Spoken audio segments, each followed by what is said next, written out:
Good morning, everyone, and thank you for joining us today on this 56th anniversary of the assassination of President John F. Kennedy. My name is Megan Bryant, Director of Collections and Interpretation here at the 6th Floor Museum at Dealey Plaza, and it is my privilege to welcome you to the concluding program in our 4 Days in November series, a living history conversation with Bill Mercer, an award-winning broadcast journalist who, as a reporter with KRLD Radio and Television here in Dallas, covered the breaking news of the assassination 56 years ago. We are thrilled to have Bill here today. We have long considered him a part of our extended family here at the museum. In fact, he did his first program with us back in 1998, over 20 years ago. Bill is the co-author of the book When the News Went Live, Dallas 1963, published in 2004. I actually had the privilege to assist Bill and his co-authors on selection of many of the photographs used in their book, spending a very entertaining and enlightening afternoon with them exactly 16 years ago, crowded around a single computer monitor in the museum's basement as we looked through hundreds of photos in the museum's collections, as they told fascinating behind-the-scenes stories of the people and events seen in the pictures. It's one of my fondest memories of my time here at the museum. The book is available in our store, and Bill will, in fact, be signing copies after the program downstairs. Stephen Fagin, the museum's curator, will be leading Bill in this living history conversation. Stephen has been with the museum for 19 years and knows a thing or two about this story. If you have joined us for the earlier programs in this week's series or any other past living history style programs, you know that Stephen is a seasoned and agile interviewer, and that we are in no better hands than his to guide this conversation. Before I hand us over to those able hands, I want to point out this contraption over here to my right. That is our distance learning video conferencing equipment, through which we are connecting live this morning with students and adults from across the country. So now, please join me in welcoming Stephen Fagin and Bill Mercer. Thank you. Thank you very much for being here on this special day for a conversation with this very special gentleman. Bill, it's an honor to have you here, and we have a fantastic packed program full of great video clips of this man on KRLD TV 56 years ago today. So let's jump right in, Bill, and talk about those days. If we could, let's set the scene first. We're going to put a couple pictures on the screen here.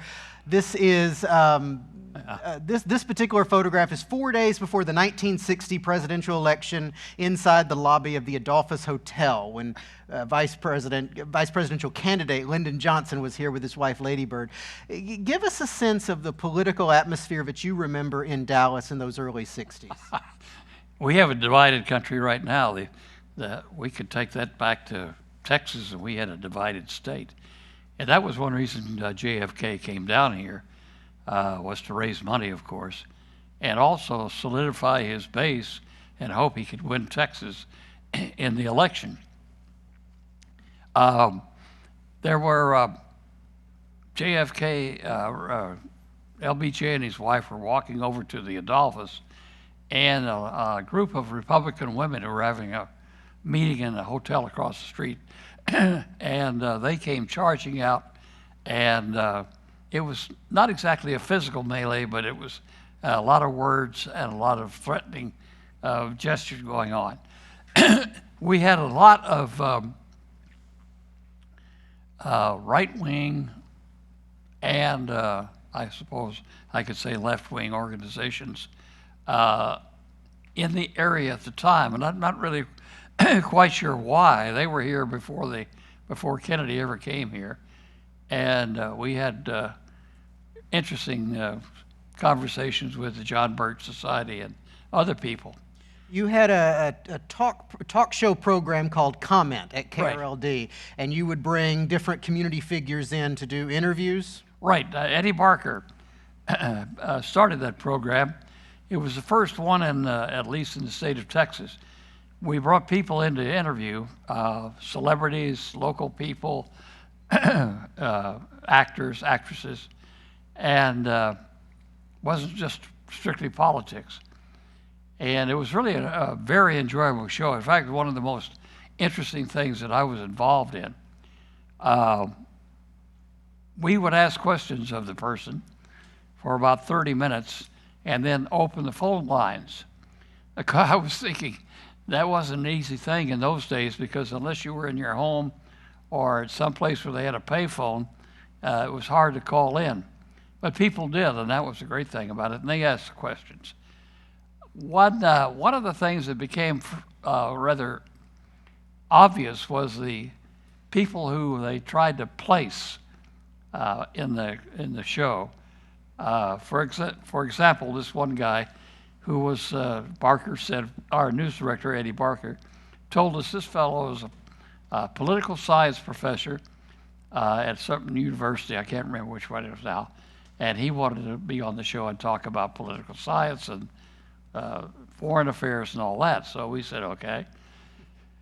So he came in and we started asking questions. And before long, he said, you know, there are a lot of communist cells in the country. We said, yeah, that's probably true. He said, you don't know probably, I'm sure you don't know, but Dwight Eisenhower was connected to the Communist Party. You know, it was like, huh? You mean Ike? Yes, he was. He can't. And we said, he was connected to some communist cell? Yes, he was. We said, well, show us the proof of that. Oh, I can't. It's classified. So we all walked out, left him in there, and he said, okay, we got to vote. If he doesn't give us the facts, we run him, right? Everybody, okay. So we came back in, asked him for the facts. He said, I can't give you the facts about So we said, thank you for joining us today, and you could leave now. That was the kind of stuff that went on there. You had to be very careful, just like today, who you interviewed and what they had to offer. But we had more fun with that show than that. Let's jump right to this day, 56 years ago, Friday, November 22nd, 1963. You were in the studio that day. You didn't have an assignment out in the field, as it were. Well, in the summer, I was broadcasting baseball. And in the fall and winter, I was a news announcer. And I had been over there since September. And since I didn't have any news sources to check, I was doing the new news. I came in early in the morning, took what we had last night, redid it, added stories to it, and that day I was doing my usual thing. I was on the air at 12 for a 15-minute newscast.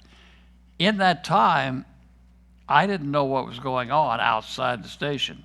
So when I finished the newscast and walked across the street to the news department, which was in the back of the KRLD, everybody was screaming and yelling and crying. And I said, what's going on? And they said, Kennedy's been shot.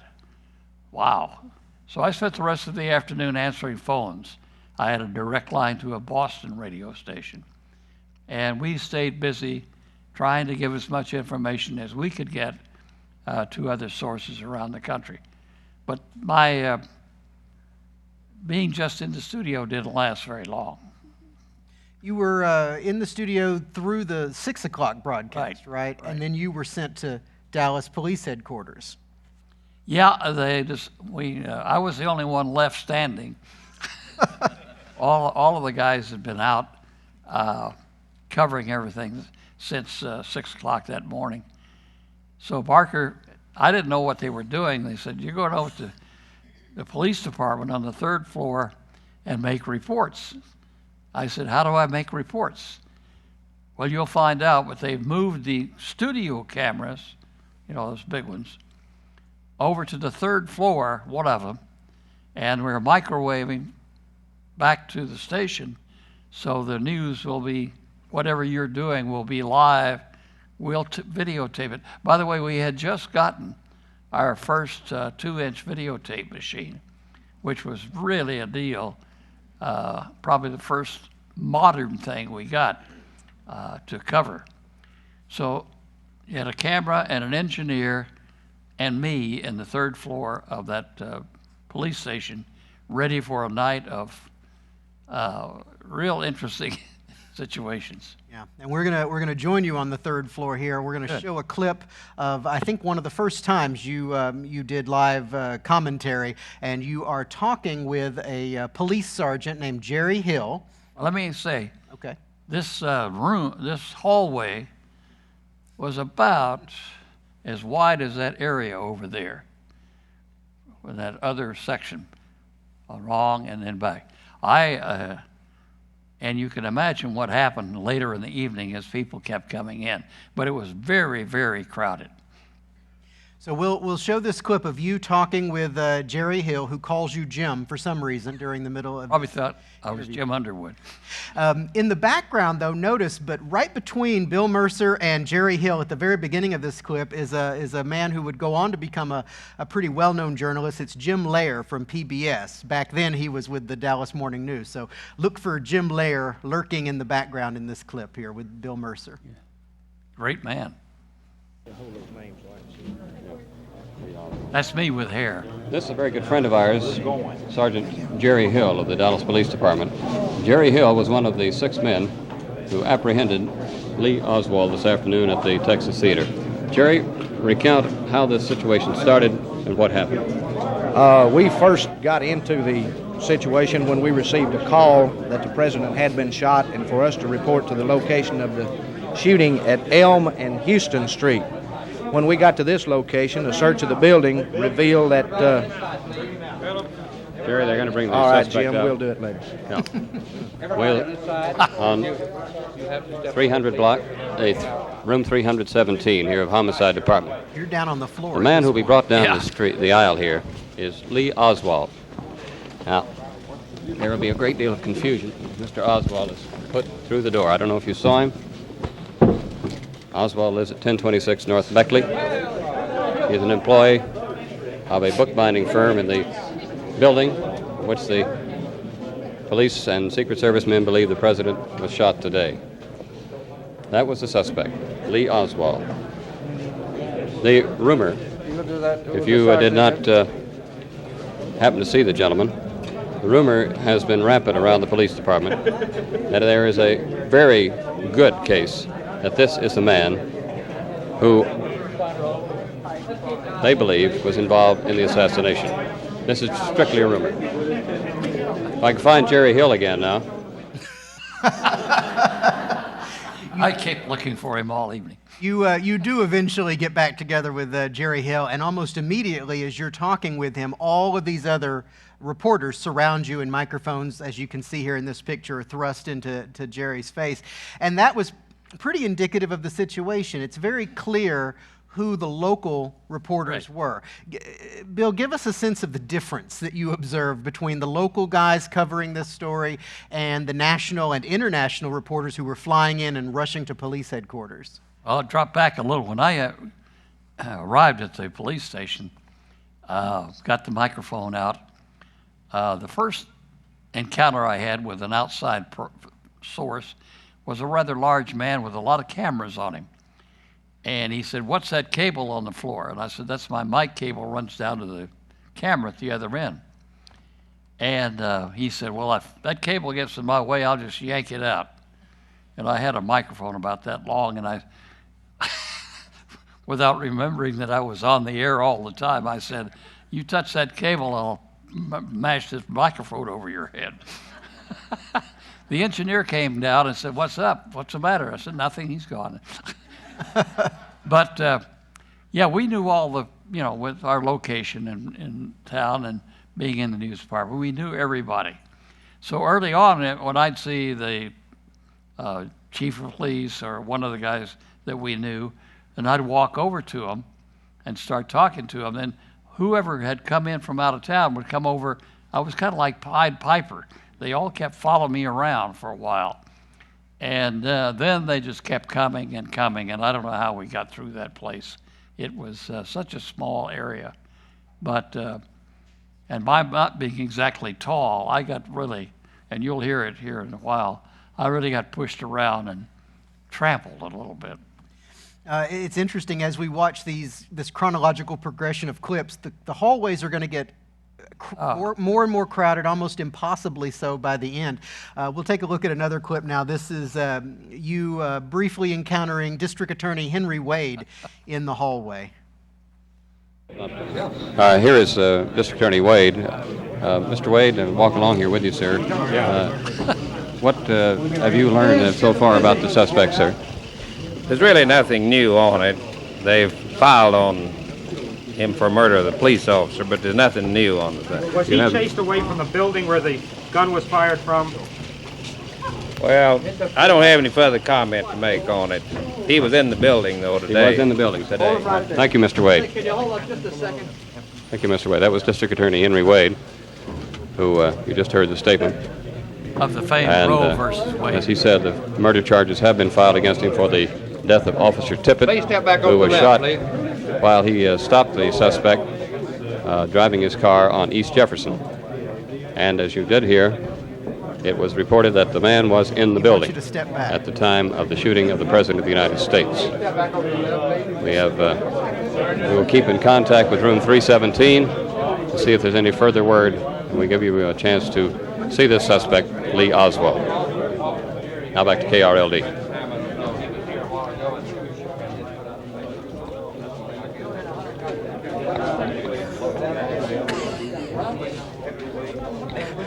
Whatever was said there, I suppose, was lost to history. You don't remember that encounter? I don't remember that. And I don't remember the policeman either, but I'm sure a conspiracy everybody. theory has just developed about what was exchanged at that moment there. I imagine it was pretty nice.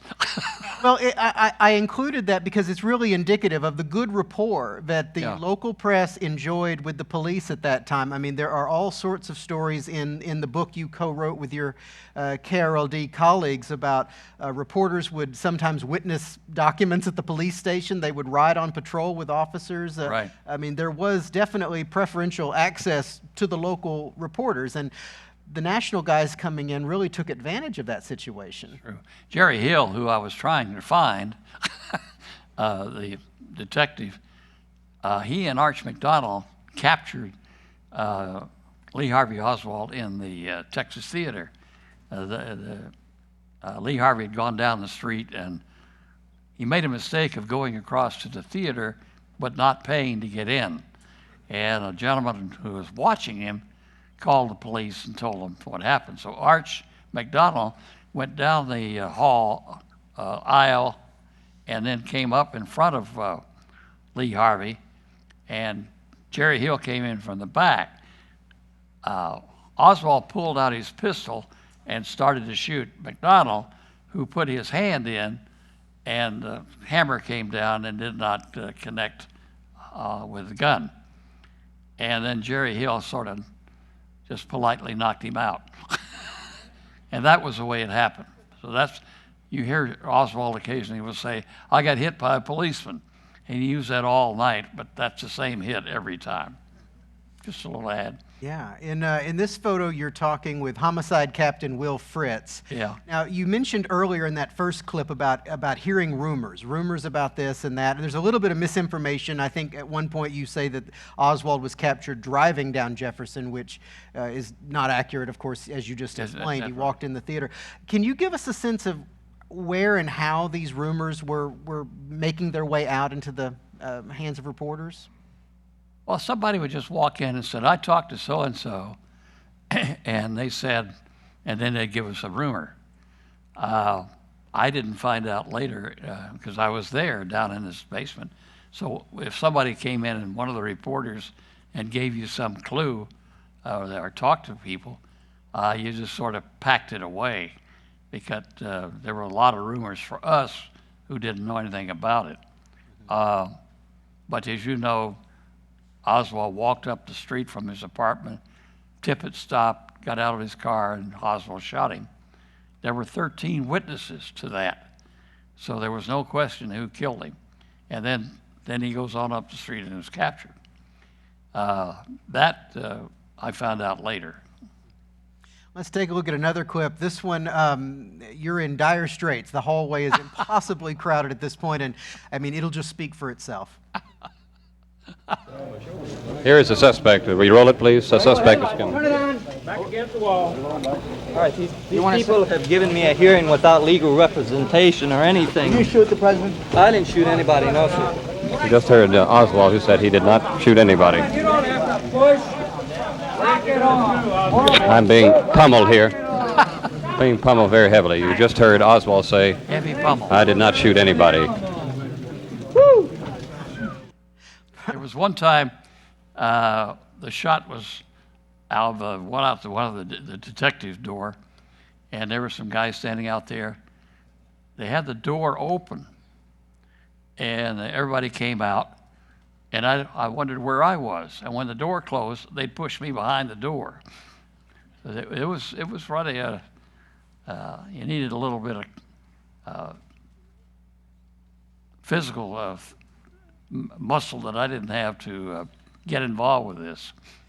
This is a nice wide shot of that hallway, just shoulder to shoulder. With you can see those giant 1960s 2-inch video cameras there at the end of the hallway. Directly beneath that one camera on the far left, that balding man there, that's Dallas Police Chief Jesse Curry.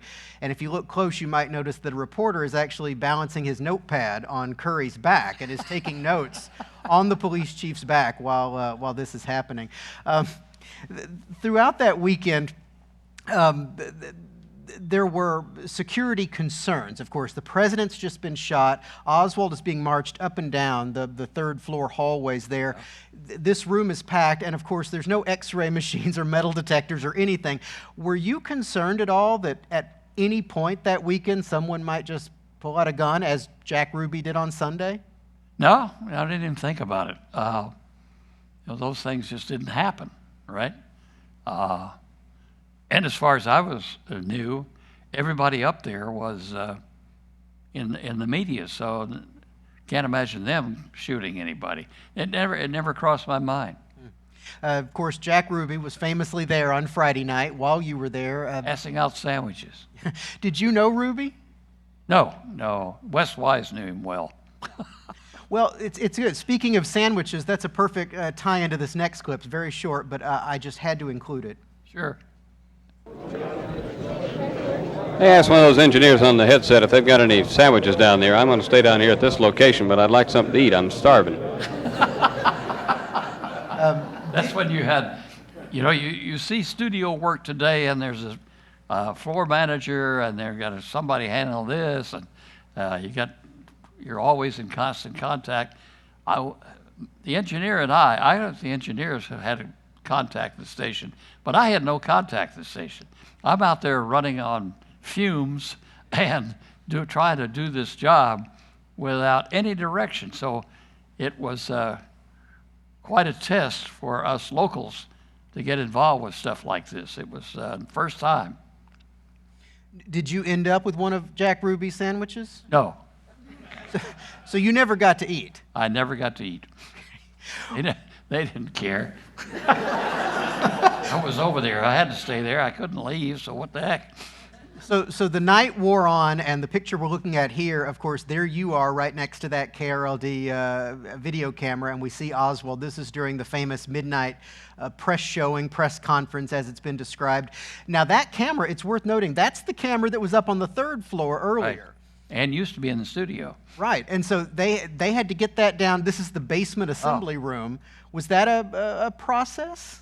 Those engineers were amazing. They had to run cable, take that thing down, set it up, check it out, and get it operable in a short time, about 30 minutes, I think, unless they knew ahead of time that they were going down there.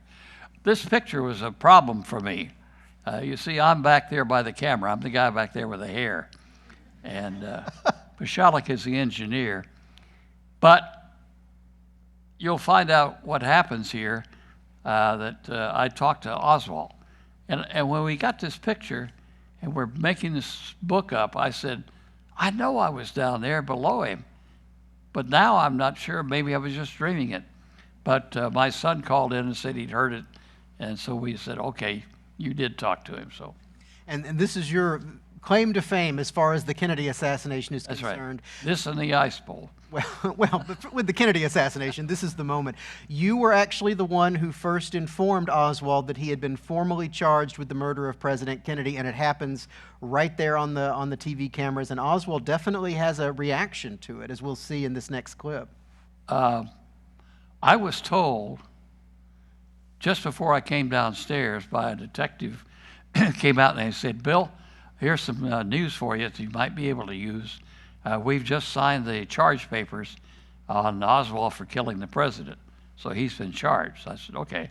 You know, that's one of those things. You pick it up. So I brought it downstairs with me.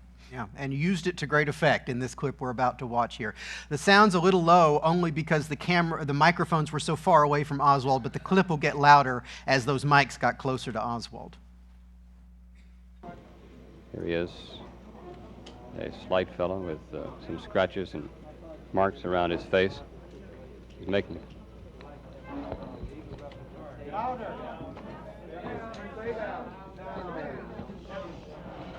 Well, I was questioned by a judge. However, I protested at that time that I was not allowed legal representation. But during that very short and sweet hearing, I really don't know what the situation is about. Nobody has told me anything except that I'm accused of murdering a policeman. I know nothing more than that, and I do request for someone to come forward to give me a legal assistance. Did you kill the president? No, I've not been charged with that. In fact, nobody has said that to me yet. The first thing I heard about it was when the newspaper reporters in the hall asked me that question. You have been. Nobody said what? Sir? You have been. Nobody said what? Okay, we can't hear you. Okay. What did you do in Russia? Well, A you policeman have been hit me. charged. That's all I had to say. What did you make of this fellow? You saw him several times in the hallway. What was your impression? Thought about that for 56 years. And I think he was just a lonely, failed guy. He failed at everything he did. He didn't have any personality. He didn't seem to be particularly aggressive. Some people have said he was, but I didn't see it. He just was a peculiar sort of fellow who, if you know, read the book and find out about he and Marina and his other ideas to make himself known. Or I think what he wanted, he took a shot with that cheap rifle he bought at Edwin Walker, General Edwin Walker, who had his own right-wing group, and he missed him. So there he shoots at a conservative, and then goes out a couple of weeks later and kills a liberal president. There's no common sense there. So I don't know. I just think he was lost and had no balance, no idea what he was going to do, and decided he had to get some attention. That's, of course, Jack Ruby took any chance of talking to him away later on, so we don't really know. But I wasn't impressed with him. I wasn't impressed with him as I've heard, a father or whatever. That just was a guy, kind of empty suit. We've got one more clip of you at police headquarters. This is now just past midnight, so now we're into Saturday the 23rd, and this is you clearly exhausted, but being a little contemplative about the day that is just passed. I really enjoyed this clip. Recapping the ending of all this. And this has been November 22nd and now November 23rd. These are two momentous days. The first day, which started ended at approximately 12:35 this afternoon, when the President of the United States was shot as he motored through the western part of downtown Dallas. It ended then for President Kennedy, and it began a manhunt for the man who shot him. The man Lee Oswald was arrested at approximately 3 o'clock this afternoon in the Texas Theater. He has allegedly and has been charged with the murder of Officer Tippit, who was killed approximately at 2 o'clock when he stopped the automobile in which the suspect was driving. And then he was brought to police headquarters a little before 4 o'clock, and since that time, we and these members of the press have been standing here outside the room, occasionally getting glimpses of him as he walked to the elevator into other parts of the building, saying as he passed a few times, "I didn't shoot anybody, I've been framed, my civil rights have been taken away." And it was just about 5 minutes till 12 that Captain Fritz, Chief Curry, and District Attorney Henry Wade stepped out into the hall and announced that he had been charged with the murder of the President of the United States. And you've heard the rest of the story, and it will continue throughout this day and for many weeks to come. Bill Mercer reporting from the police station in Dallas, Texas.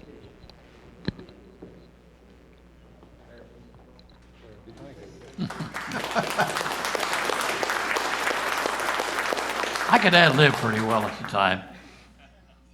Your facts are a little off on some of the timing, but Yeah, but, you know. But still, the fact that you were there after midnight, absorbing this entire day, that you're able to stand, let alone regurgitate all this information, is pretty impressive. Bill, you're a reporter and clearly had a job to do that day, but the President of the United States had been killed in your town. When did the emotion of that moment creep into the professionalism that you were demonstrating that day? Not for several days. My fellow authors, and I need to mention them, Bob Huffaker, who was the lead author who got us to write the book, Wes Wise, who became mayor of Dallas, and George Phoenix, and I talked about that. And it came over us gradually. When I went out to survey those, you'll see this later, the flowers on the triple underpass, it really, hear all these wishes from people. And it began to, my voice tightened up, and I realized this was tough. This is why we're here. And, but I tell you, every time we come here, every year for 56 years, and this event happens, I get a cold streak down the back of my neck and back. If George Phoenix were here, he would tear up before he could tell you anything. So everybody had a little different reaction at different times, but it's still there, and those pictures never go away. And we saw pictures that the public hadn't seen. We saw the Zapruder film, which conclusively proved that Mr. Kennedy was shot from the back from the 6th floor. Those things were terrible to see then, but they just were all a part of this scene that we were taking in those days and weeks. And speaking of terrible things to see, on Sunday, this event occurred right here. Bob Huffaker.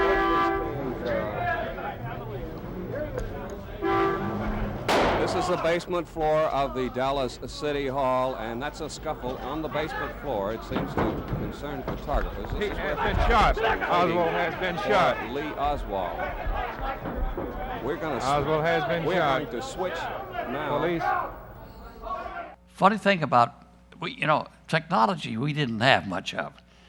You see this live, which was the only news operation we ever covered prior to this week.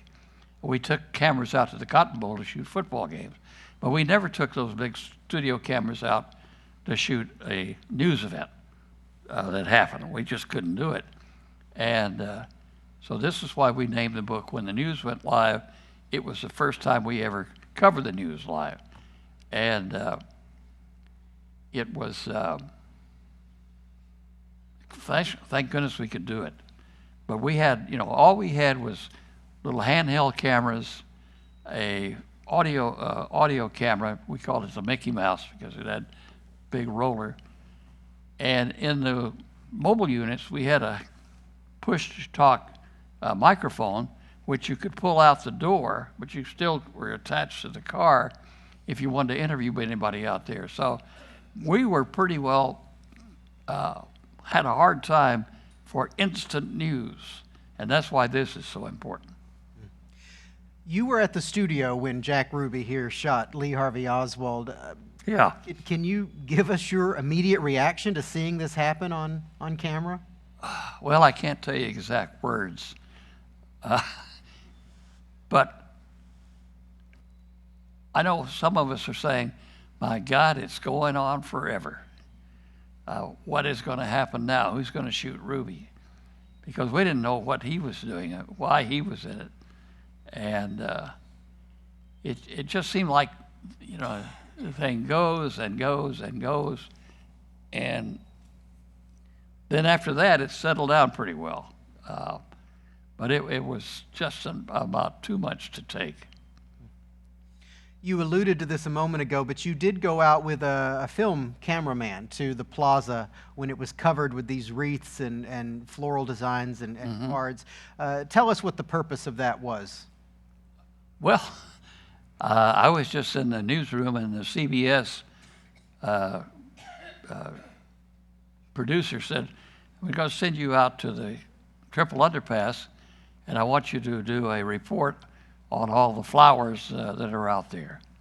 So this cameraman went with me, and I just looked it over before we got there. There were still people around, interested, some of them in tears.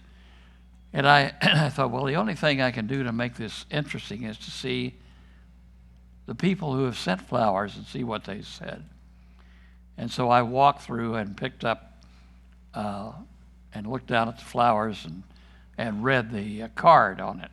I remember one from John Tyler High School, and there was a rosary on it, and God forgive us, or something like that. That was the kind of thing. And as I said, it got to be, I think that was the last one I read. And thank goodness I'm not sure I could have read many more. But Huffaker said that every time he saw that, he got tears in his eyes. So I guess it was okay. And after the plaza here on Monday, not only was that President Kennedy's funeral, it was also Oswald's funeral out in Fort Worth, and it was J.D. Tippit's funeral in Oak Cliff, and you were there for that. What memories do you have of the Tippit funeral? Well, I wasn't, we didn't go inside. There wasn't anything I could do in there. Naturally, I didn't have any equipment. So I just went up and set the scene, and they had the funeral, and then I set the scene as they came out, and we got some shots outside. But the Oswald funeral, there was nobody to carry the casket except the reporters who were there. And Mrs. Oswald and Marina and the children were there, and his brother, and 5 or 6 reporters, so they carried the casket from the hearse to the grave, and that was a moment for them.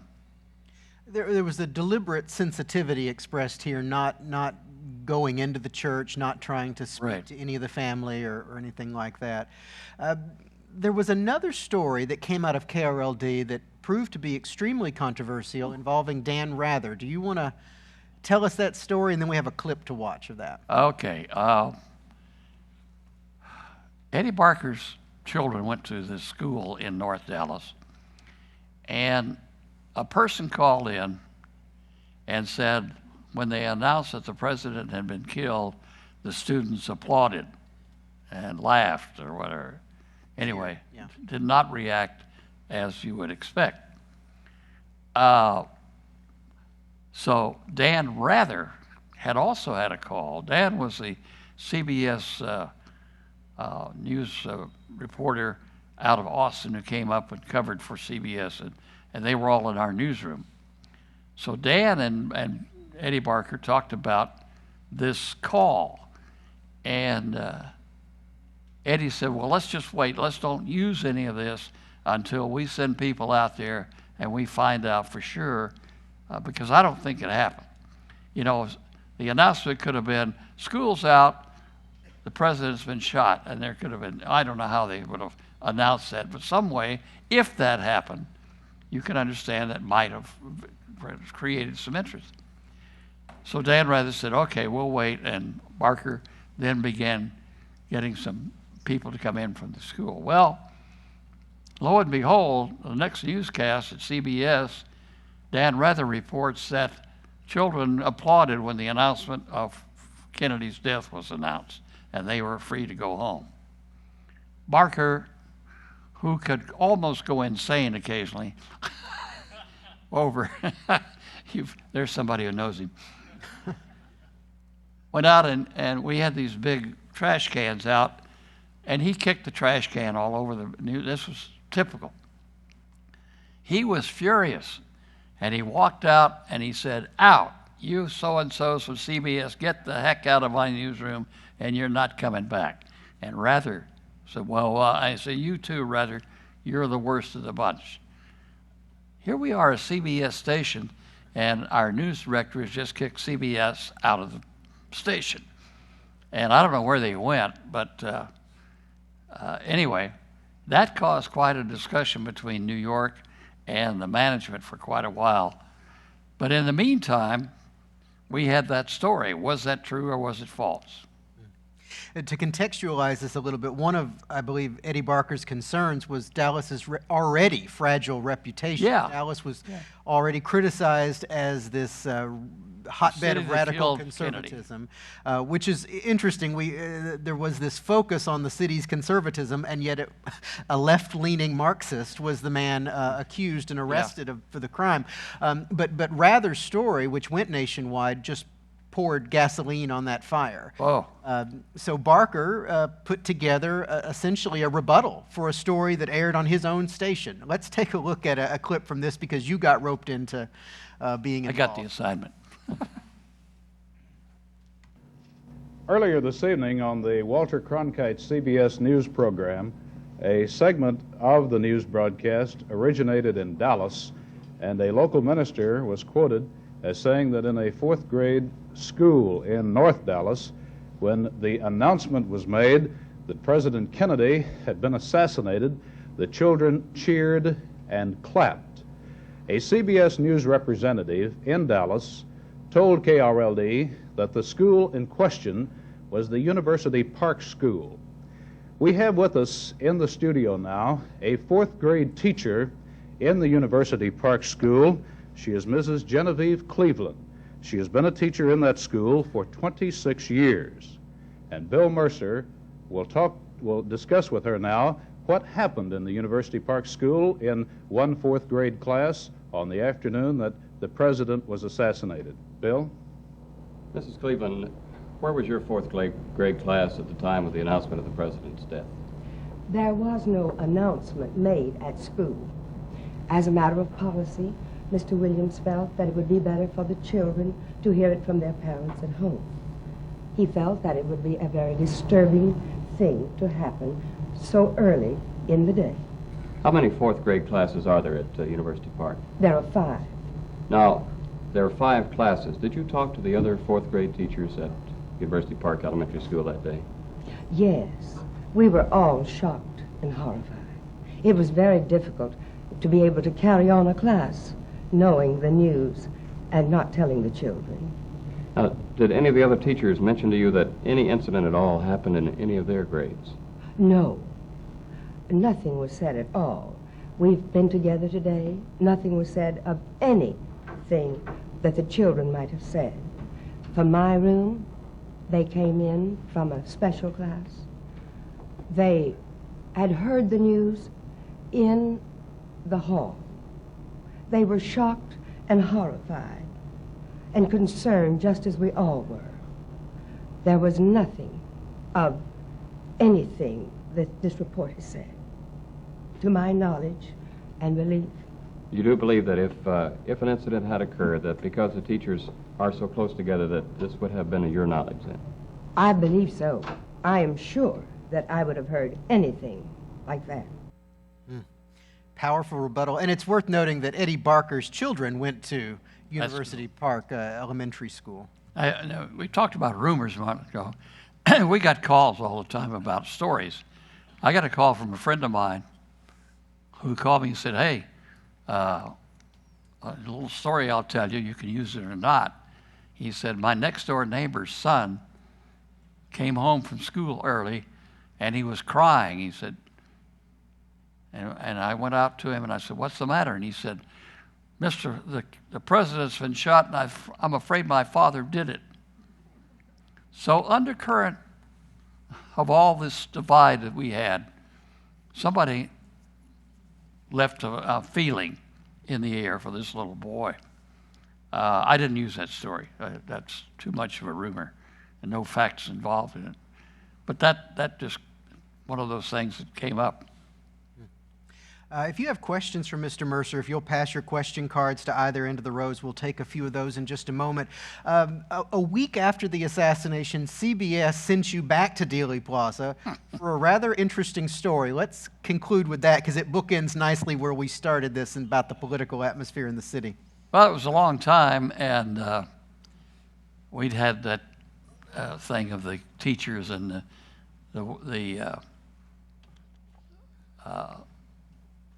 other activity that was going on. So this CBS audio producer came up with an engineer, had a little thing over his head and a little recorder, little tiny recorder.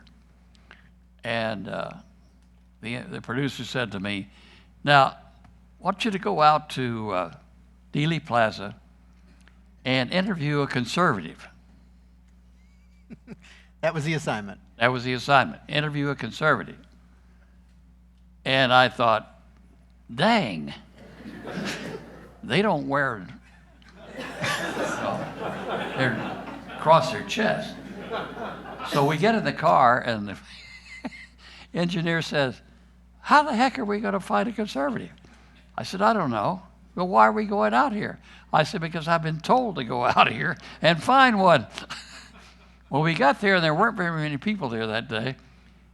So we saw an old African-American gentleman sitting up on some of the works out there. He had white beard, white hair, and he was just sitting there. And I said, let's go up and talk to him first. There was nobody down below. And he gave us a beautiful, it was used too, by the way. His worry was about the children. Lee Harvey Oswald children. What's going to happen to them?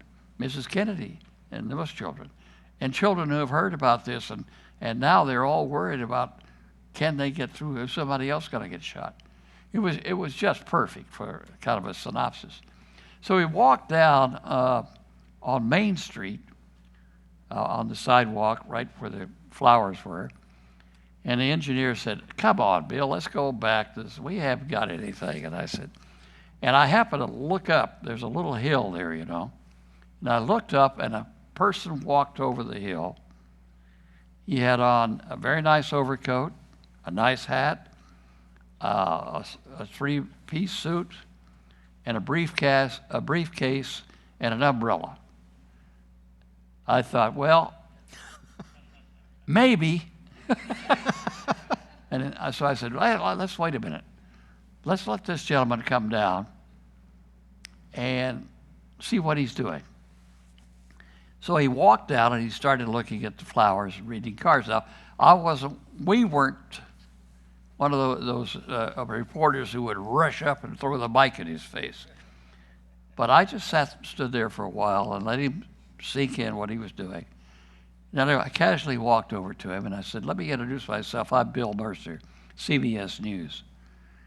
And I saw you come down here today, and you look like a businessman who has a lot to do.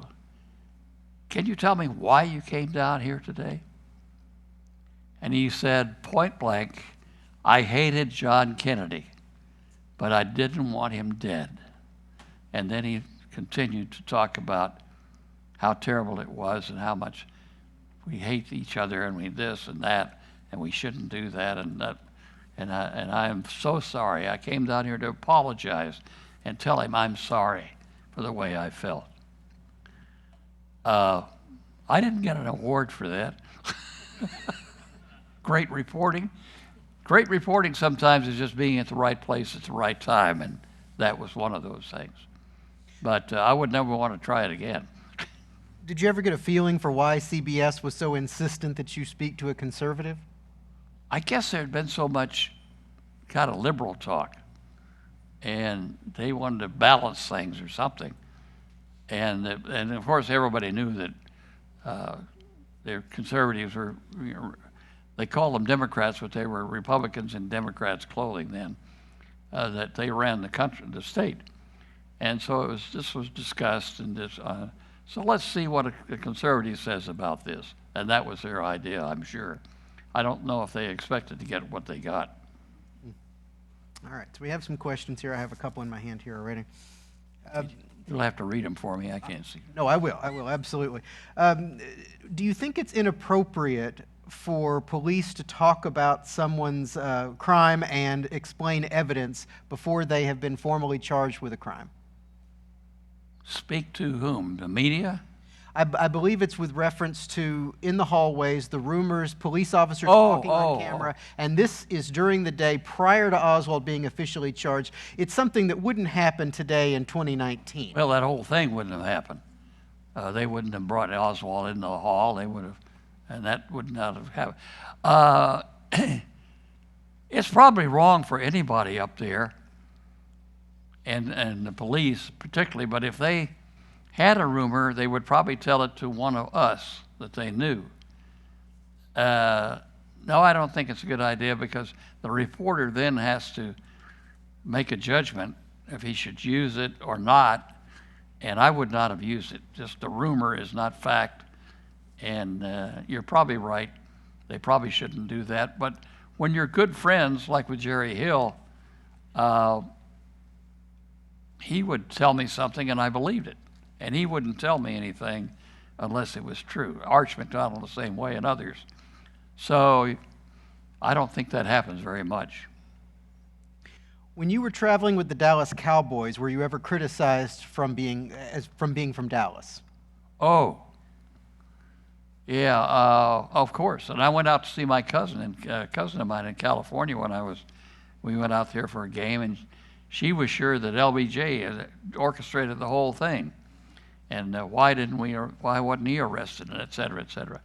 But I can tell you a story, not personally as much personally as the reporters were.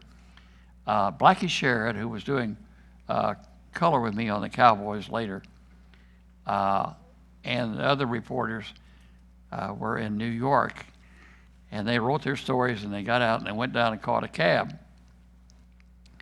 and said they had to go into town to the hotel.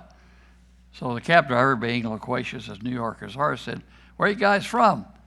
And he said, "We're from Dallas." And he stopped the cab and said, "Get out of my cab. You guys killed President Kennedy."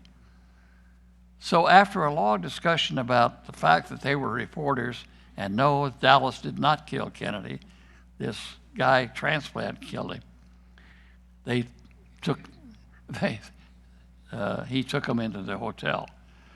But there was a lot of that. Wes Wise was at our other writer of this book, was at a mayor's conference in some city,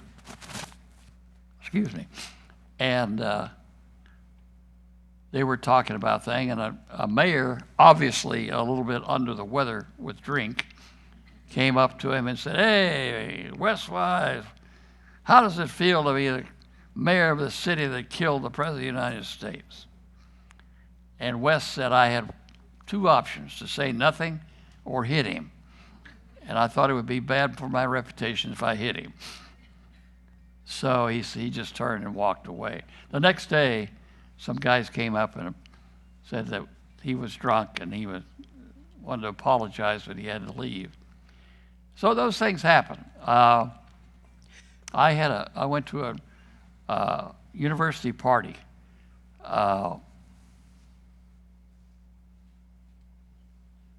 And a young lady came up to me and she was crying, and I said, "What's the matter?" She said, "I didn't mean to have him killed. I didn't mean for him to get killed." So I said, what are you talking about? Well, I didn't like the president. He got killed. I hated the president. That sort of thing went on. But those are my recollections. Do you think, 'cause you were the voice of the Dallas Cowboys for years, do you think that the Cowboys really helped rehabilitate the city's image nationally? Oh, yeah. They became America's team. And they were such a good group of guys. Little things happened here and there, but basically they were really outstanding young men. And I was thrilled to be a part of that. I didn't start that until 1965. We did have some discussions, though, about politics, and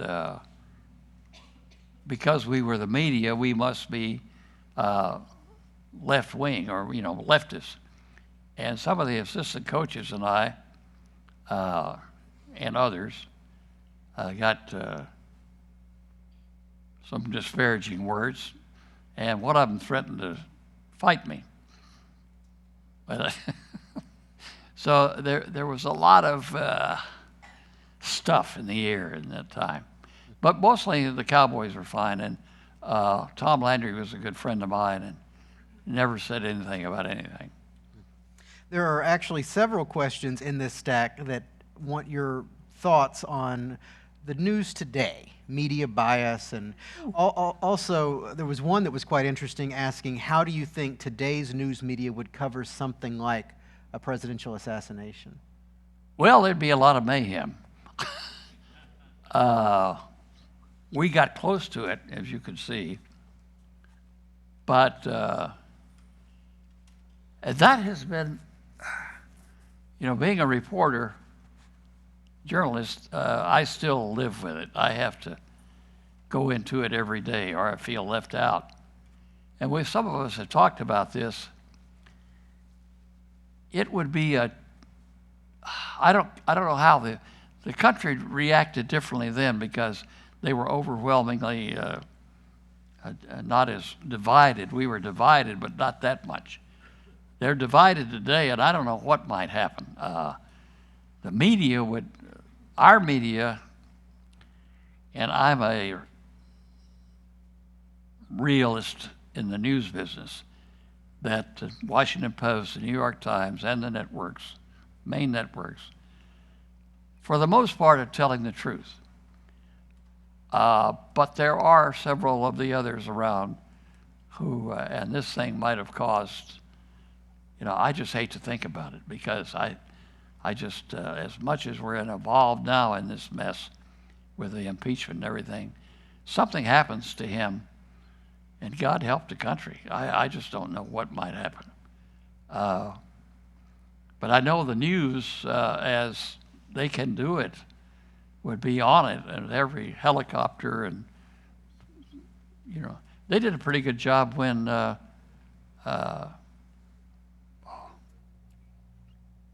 who was the president? Pardon? When Reagan was shot. And that was an instantaneous thing. Yeah, thanks. I have a 93-year-old mind now. I can't imagine I can imagine it, but I hope not. By God, we don't see that. You taught journalism for about 35 years? Yeah. There are several questions here about conspiracy theory.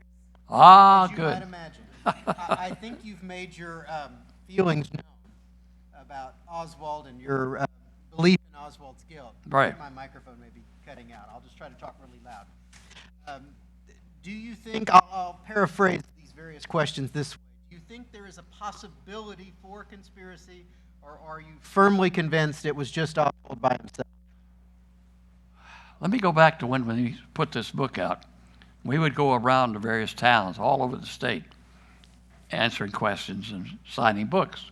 And always we got the conspiracy theory. And always, Oswald did not do the shooting. The shooting came from the triple on the other side of the underpass. He couldn't have acted alone, and I don't think he did it anyway. And there must have been a conspiracy. Well, from everything that we've done with this book, And I'll tell you the truth, it's not a big book, and it's never made the #1 book in the New York Times book section. But if you read this book and you can find a misstatement or not a fact, I want you to call me, because we work so hard in tracking down everything.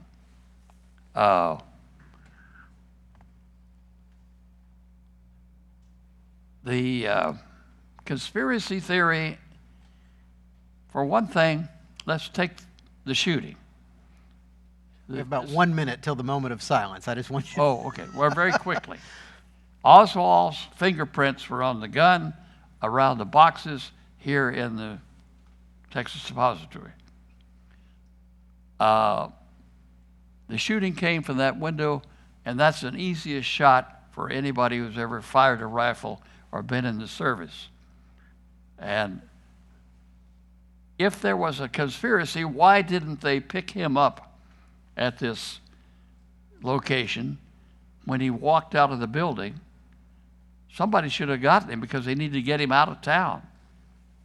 Didn't happen.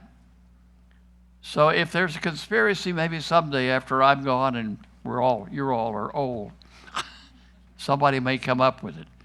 But as far as I'm concerned, Oswald did the shooting by himself, and what reason, nobody knows.